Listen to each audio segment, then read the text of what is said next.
अस्सलाम वालेकुम। मज़ाब इलाही novel episode 17।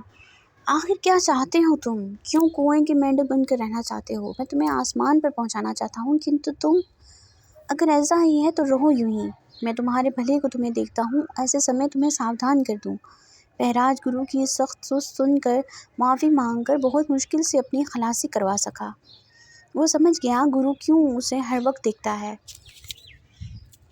वो फूल बहराज को मारकर हासिल करना चाहता है। डेरे पर आकर वो खुद को असार में ले चुका था। कुछ देर गुरु बिल्कुल न जान सके वो क्या सोच रहा है। नज़ीर साहब जुबैदा बेगम के इंतज़ार में पूरी बात निसा से कह बैठे। बाबा, आप भी अम्मी की तरह बिहेव कर रहे हैं। वो जस्ट अम्मी से बात बराए बात पूछ बैठा और आप अम्मी की तरह शक करने लगे। आप खुद बता रहे हैं ना बाबा कि वो मुस्कुराते हुए पूछ रहा था, फिर भी आप बहराज के लिए नेगेटिव थिंकिंग फील कर रहे हैं। आउट ऑफ कंट्री कहाँ मज़हब की तरफ मतवजा रहे, इसीलिए अम्मी से पूछा होगा। और आप? निसा तो बाकायदा खफगी का इजहार करने लगी और नज़ीर साहब ने बात बदल दी। रात नज़ीर साहब ने जुबैदा बेगम से बात की। सब कुछ जो उन्होंने महसूस किया वो जुबैदा बेगम को बताया। अल्लाह ताला का शुक्र है जिसने आपको हदायत दी। नज़ीर साहब बेगम की खुशी देखकर मुस्कुरा दिए। मुझे बहराज से कोई ज़ाती परखाश नहीं, ना ही मुझे वो बच्चा ज़ाती तौर पर बुरा लगता है, मगर उसका अंदाज़, उसके चाल चलन और रख रखाव से उसकी आदतें मुझे कुछ अच्छी नहीं लगती। और यही सब बेटी देने से पहले हमें देखना होता है, हर वालिदैन को। हाँ जुबैदा, ठीक बोल रही हो तुम।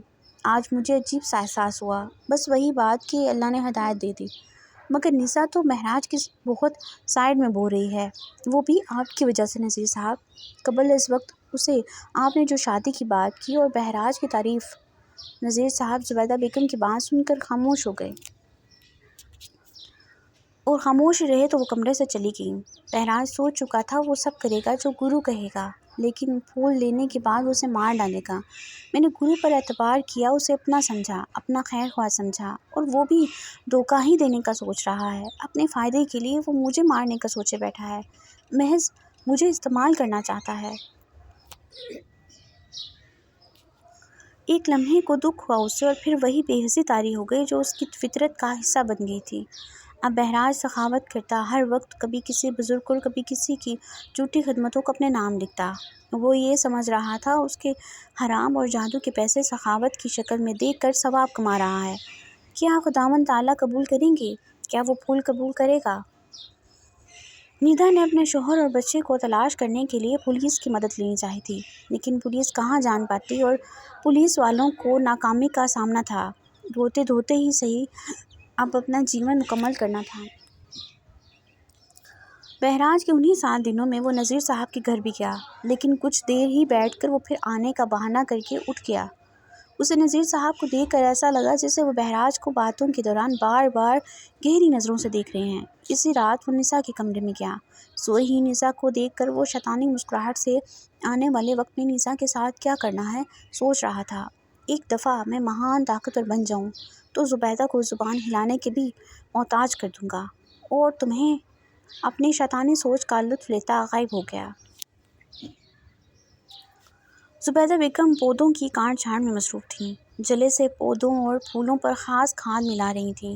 महंगी से महंगी खाद डालने से भी फूल पौधे उसी तरह जले सड़े रहते। वो समझ नहीं पाईं उस दिन ऐसा क्या हुआ था जो उनका खाना और वो शरबत इस कदर नापाक और नजिस ज़दा हो गया।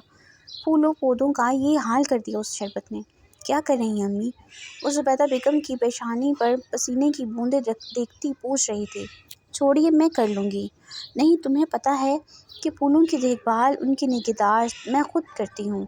मुझे बहुत प्यार है फूल पौधों से। और तुम पढ़ाने जाती हो स्कूल, तो सारा दिन कहाँ घर होती हो?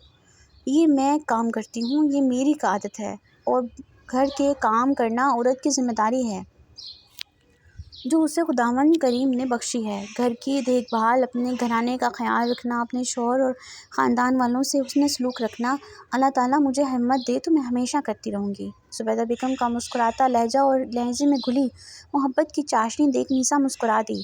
घर के काम औरत को जवान रखते हैं, ठीक कहा आपने, लेकिन जब आप ना कर सकेंगी तो मैं हूँ ना। फिर बहराज से शादी के बाद इसी शहर में रहना है तो मैं यहाँ आकर सारा काम कर दिया करूँगी, आपको थकने नहीं दूंगी। जुबैदा बेगम का चलता हाथ रुक गया।